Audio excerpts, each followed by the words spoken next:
Hello guys! So for now, gagawa po tayo ng VCO na para sa pang-spray sa balahibo ng pusa.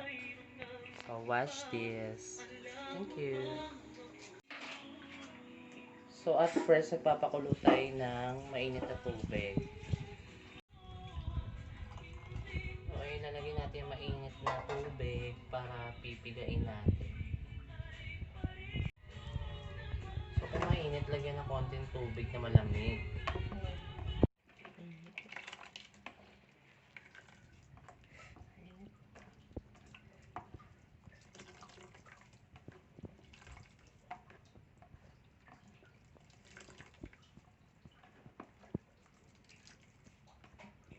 Yung saktong tubig lang yung ilalagay para hindi siya sobrang maraming tubig.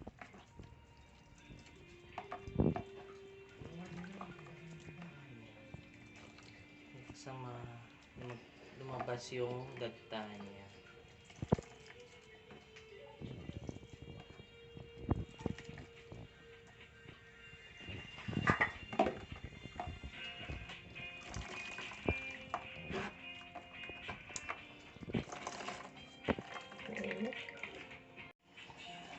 So ayan, sasalain naman pagkatapos mapiga. Talagay sa isang lalagyan, yung unang piga. Ihiwalay naman yun. Ayan siya. So after nito, ilalagay naman natin siya sa ref para na 24 hours. Tapos papatinin natin.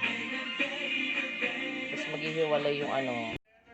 So ayan na siya after ng 24 hours or basta kagabi ko lang siya dinagay sa ref. Tapos tumigas na siya. So ayan na siya, tumigas na siya. Ito na yung gagawin natin, virgin coconut oil. Ayan yung oil niya. Naghiwalay na sa tubig yung oil.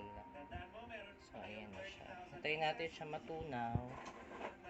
So ayan yung pang-spray natin sa balahibo ng pusa.